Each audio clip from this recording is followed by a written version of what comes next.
Voice অফের পক্ষ থেকে সকলকে শুভেচ্ছা জানাচ্ছি। আজকে খুব গুরুত্বপূর্ণ একটি বিষয় নিয়ে আপনার সাথে আলোচনা করব। আমাদের ভয়েস অফের ইনবক্সে অনেকেই এই বিষয়টি নিয়ে আলোচনা করতে বলেছেন।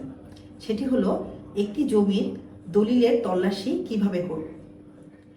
একটি জমির কিন্তু দলিলের তল্লাশি আপনি দুভাবে করতে পারেন। প্রথমত, সংশ্লিষ্ট জেলা পর্যায়ে যে ডিসি অফিস আছে অথবা যে রেজিস্ট্রি অফিস আছে সেখানে ক্লার্কের মাধ্যমে আপনারা কিন্তু ভলিউম বই দেখে কিন্তু এই বিষয়টি নিয়ে জানতে পারেন।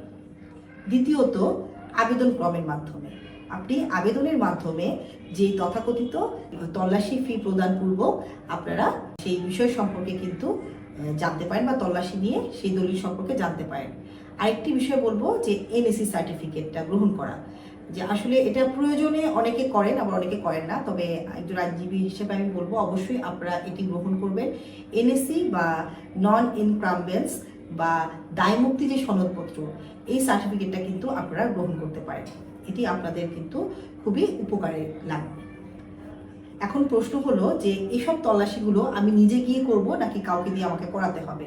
আসলে সময়ের অভাবে অনেকেই আমরা নিজেরা এটা করতে পারি না, আবার অনেক সময় দেখা যায় যে সঠিক জায়গায় আমরা যেতে পারি না বা কোনো দালালের খপ্পরে পড়ে যাই বা একটা ভুল মানুষের কাছে বা ভুল জায়গায় গিয়ে আমাদের সময় এবং অর্থ দুটোই নষ্ট হয়।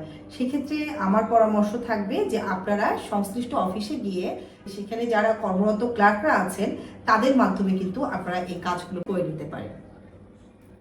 আরেকটি গুরুত্বপূর্ণ বিষয় হলো যে কতদিনের জন্য আমি একটি দলিল তল্লাশি করব, মানে বিগত কত বছরের জন্য আমি দলিল তল্লাশিটা করব। সেক্ষেত্রে আমি বলবো যে আপনার প্রয়োজনে বা আপনার ইচ্ছা অনুযায়ী আপনি কিন্তু তল্লাশিটা করতে পারেন, বাট একজন আইনজীবী হিসাবে আমার পরামর্শ থাকবে যে বিগত 25 বছরের যে দলিল তল্লাশিটা এটা যদি আপনারা করেন তাহলে সেটা আপনাদের জন্য ভালো হবে।